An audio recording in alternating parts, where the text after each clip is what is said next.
عسلامة، مرحبا بكم، صباح الخير، صباح الفل والياسمين، صباح النهار المزيان، نهار اليوم وجيت معكم الصباح. صورت معكم نهاري الكل كيفاش يتعدى لهنا وكان حاضر في فطور الصباح. حاصل النهار هذايا قمت مأخر، قمت تقريبا ل11. آه قمت هكا قبل بنهار يعني منظمة الدار وأمورها واضحة، جست قمت باش نفطر وباش نمشي بعد ما باش نطيب أنا وياها العشاء غاديكا في دارنا ونجيب عشايا في يدي ونروح. سامحوني صوتي راهو مريضة شوي، أصلا اللي نسجل لكم اليوم في الفيديو يوم الخميس ومازلت كي كملت صورت معاكم مازلت فيديو خفيف هكا. أما مقربة شوية إن شاء الله ما يزيدش بيا القدام. الحاصل هناك قاعدة نحضر في الفطور الصباح. محليها بالرسمي كي تبدا عندك كل شي في الدار هكا حاضر، واحد ما يحيرش يجي يحط الفطور ولا حاجة. كالعادة فطور الصباح هكا خفيف، وأنا من الناس اللي نعمل جو قلت لكم قبل على فطور الصباح. هكا حضرت قهيوتين وحطيت كعبتين ياغورت وكيك وباش نعمل توست. حكت جبن هذي وفاتلي، والله يا خسارة ما خديتش في قضية الشلطة نمشي ناخو حكة، خاطر بالرسمي بنين على الآخر والله اختراع الجبن هذايا. عندك هو فما توابع آخرين زادا ناخذ فيهم، بالك يا ناخو هكا ترتينية ناخو التوابع. محلاه تو نصوره لكم ناخذ فيه من عزيزة وتبيع جبن يعني مش مستحضر غذائي. هكا أصلا تعظيمتين. فطور الصباح بلي موجود الحاصل هاكا واحد كي تبدا عنده تبدا عنده الحليب وتبدا عنده الجبن كل شيء ما يحيرش، راهو فطور الصباح وقتاش العبد يحير كي ما يبداش عنده الحليب وما عندوش الجبن ولا زبدة ولا حاجة من الحاجات هذيكم. أنا من الناس اللي ما نفطرش يعني برشا بالزبدة الصباح ولا معجون ولا حاجة، ديما نحاول ناكل مثلا حاجة سالي شوية. يعني ريتو سالي سكري ما نحبش كالشامية الحاجات هذيكم، كون شي مرة في الفائل. كهو لهنا هاكا نحضر، حبيت نشارككم النهار كيف ما هو من أول ما قمت يعني شعملت لليل قبل ما نرقد، هذايا البلاتو متاعنا حضر. الحاصل الساعة لهنا نتاع نرجعكم باش نقوم نحضر الفطور. الطقس بارد شوية ومعنا احنا سهرنا في الليل وأنا صباحة برسمي تعبة كهو. كملت حطيت الفطور، نظمت الكوجينة هنا نوريلكم فيها منظمة، وهزيت قفتي هوني فيها طنجرتي وفيها حاجات الحاصلة زيتو معايا. هاكا وريتكم اللي الدار نظيفة الحاصلة هنا بيت النوم سي كملت نظمتها وعدلت حوايجي وعطرتها الواحد هذاك اللي نرشو ديما نوريلكم فيه. هاكا وريتكم الطقس كيفاش كان راهو مغيمة سبحان الله تبدل. هايكا احنا لسه نشبه عبد كي يخرج من الدار تبدا الدار مديقلة هاكا صابون منشور دخلته خفت لا تصب الشتاء والدار يعني منظمة. لهنا وقفت وين الفطايري في الحومة، خديت كعبتين بريك وكعبتين فريكاسيه لما باش نفطرهم انا وياها. ما الحاجة ذي ما تاكلها يكون شي يعني يبدا معاها شكون انا ولا اختي ولا حاجة، ما تاخذهاش وحدها. المرة اللي فاتت هزيت لها بريكة هكاكا بتاع شهوة ماما فهمت. زيد باش نمشي نقعد بعدها نحنا هكا ولا هكا باش نطيبوا العشاء، باش تقعد هي تطيب ولا انا نطيب، اي قلنا خلينا نجيبوا حاجة من الشارع في يدينا وناكلوها وكهو. باهي مشيت على اساس باش نطيب راني انا العشاء ليا انا ولها هي، وقلت لها ارتاح خاطر هي يعني مريضة شوية الايامات، قلت لها ارتاح وكل شيء. ما راعني الا نلقاها هي طيبت في عشاها هيك الطنجرة القدية هذيكا وعملت خبز وخلت لي انا باش نطيب العشاء. انا جبت طنجرتي الحمراء المشهورة الحاصل اللي يشوف يقول سيرين ما عندهاش طنجر جمله، انا عندي الطنجرة ذيكا. ريتو خذيت عليها الكيل اللي هي تجيب لي يعني العشاء بالضبط ولا الفطور هكا تقعد منه صحن صغير ولا حاجة متاع واحد فينا يبداش في الدار يفطر. كما قلت لكم انا اللي ما نطيبش فطور نصف نهار كلشي نهار لحد، اذا راجلي قاعد ولا نهار اللي راجلي قاعد ساعات اذا مش نطيب كسكسي هاكا نطيب كان باش طيب قصي راني نعمل سندويشات ولا حاجة، ما ندخلش بالذمة للكوجينة ولا حاجة، والله من أول ما عرست لا، كنت هو يروح ال4 من الخدمة، يروح يلقاني حاطة الفطور ونفطرو ويدخل بعديكا يتكا، بعديكا لقينا رواحنا كي نفطرو هكاكا ما نجموش نتعشوا بعديكا آخر الليل نجوعو، وهو راجل يعني ياكل في الخدمة، كي ياخو البوز متاعو ياكل، هيا ولينا بدلنا عاد البروجرام. ولينا مثلا إذا فطرنا كيما هكا كيما النهار هذاكا فطور الصباح، هاكا نقعدو كيما نقولو نحنا أنا ناخذ شي حاجة كاني في الدار ولا كاني في القراية، هو كيف كيف ياكل شي حاجة في الخدمة ونقعدو للعشاء، وأنا زادا كاني في الدار ما نحطش راني ونفطر نعمل شي قهوة ناكل شي تعرف غلة حاجة، أما هاكي نبدا بعد ماما ولا يجيني شي بعضيا صاحبتي ولا حاجة وقتها وين ناكل، أما كي نبدا وحدي راني ما ناكلش، كهو المفيد واحد ريتو يتسانس بريتم معين لو في حياتو ما ينجمش يبدلو، والله حتى نبدا في العطلة راني ما نفطرش إذا جوعت نعمل إندومي والا نعمل شي طريف مقارونة هكايا نعمل فيهم طرف زبدة ولا حاجة، هذاك إذا أنا سي بون يعني جوعت والنهار هذاك مثال ما فطرتش بالكدا هذا يصير نهار اللي يبدا راجلي يخدم الصباح ونقوم نقضي كل شيء وما نفطرش بالكدا يعني كقيوة وعدي، ريتو كل واحد نقتلكم كل واحد كيفاش يتعود يعني في الحاجات هذيكم، بارابور إني كي نبدا نقرا نقعد لل10 مثلا ما نفطرش فطور الصباح ونمشي نشرب قهوتي مثلا، ومن بعديكا لازم منها يعني لازم ناخو هكا سوفلي ولا حاجة من الفاكولتي، وكي نزيد نروح لازمني نعمل قهوة ناكل حاجة حلوة، يختلف واحد الروتين نتاعو نتاع الماكلة الحاصل بين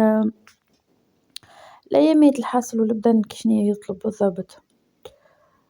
لهنا هو كان ركبت المرمز وقشرت البطاطا باش نعمل كفتة، عندها برشا ما تنساش هي الكفتة الحاصل، قدام مرة تقولي يعني طيب كفتة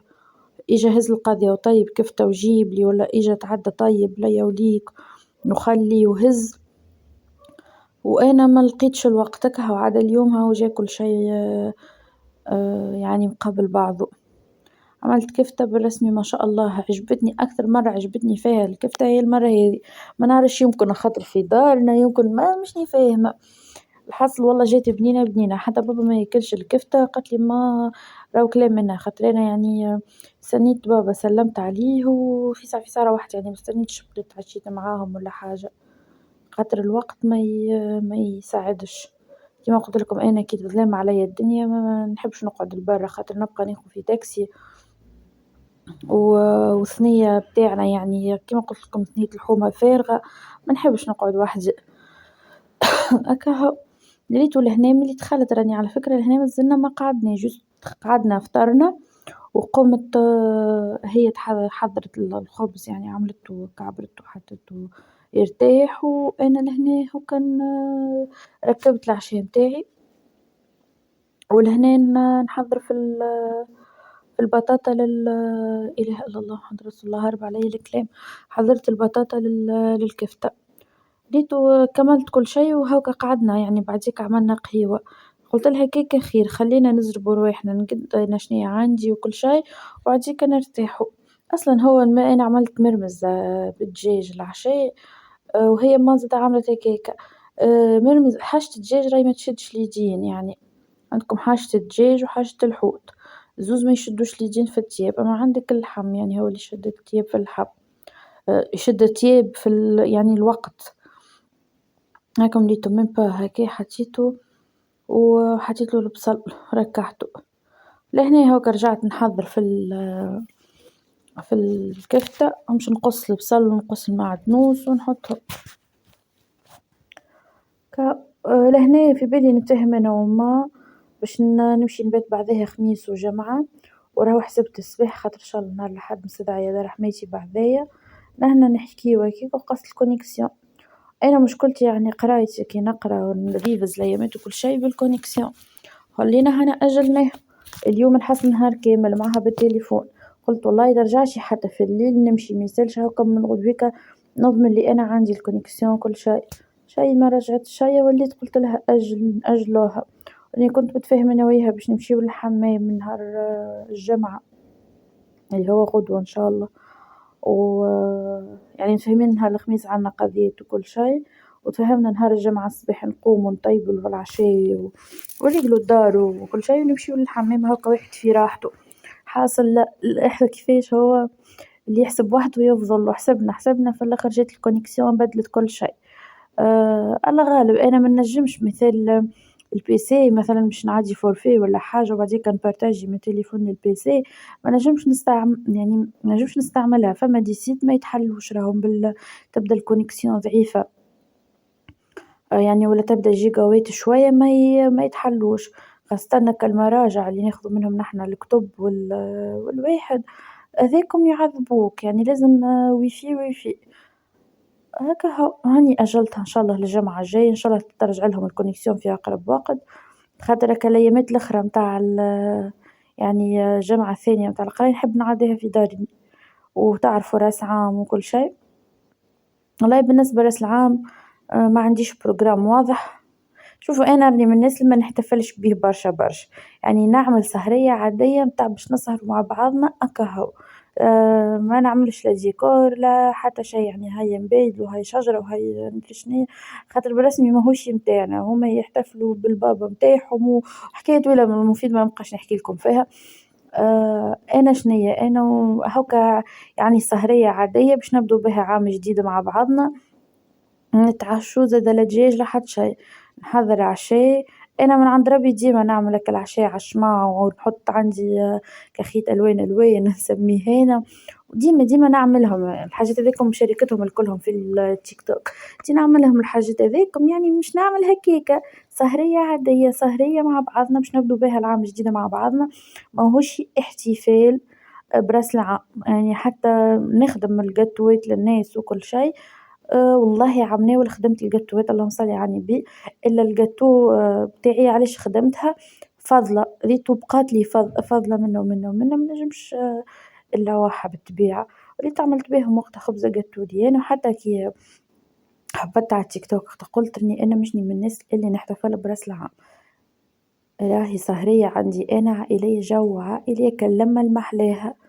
ملي في دارنا قبل يعني ما عنا الحكاية هذي، أصلا أنا في دارنا قبل ما كناش نحتفلوا بيه، ومن غدويكا نعملوا سهرية راس العام من غدوة يعني مش سهرية راس العام يعني عنا نحنا السهرية اللي نعملوها اللي هي عيد ميلاد بابا اللي هي من غدويكا،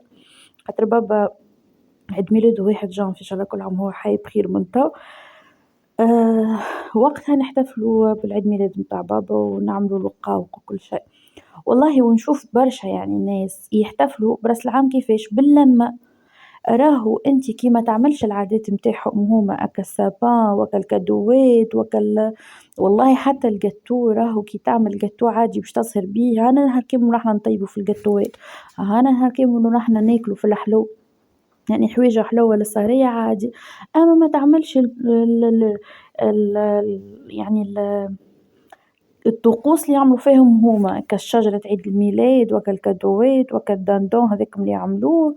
ولا دجاج ولا حاجة حتى دجاج بينسالش، والله أنا هذايا من وجهة نظري أنا ما نعرفش كل واحد كيفاش راهو،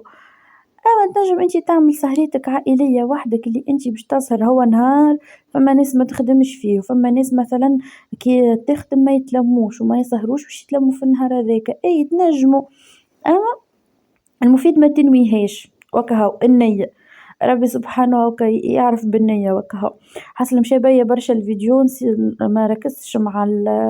الكفتة المفيدة هكا خرجت البطاطا، بعد ما تصمت دخلتها رفستها مع البصل والمعدنوس بالكدا وزدت عليهم الفاح متاعهم وزدت عليهم 3 كعبات عظم، وزدت عليهم عندي سكالوبا هكا قصيته هكا مكعبات، الحاصل ما حبيتش نرحيه انا، لهنا ماماتي ما شاء الله تعمل لنا في الخبز، الحاصل حبيت نصوره لكم ان شاء الله كي نمشي نعدي بعدها النهارات هذيكم باش نطيب انا وياها برشا حاجات ونشاركهم معاكم ان شاء الله، هاكا باش تعرفوا انا منين تعلمت التطيب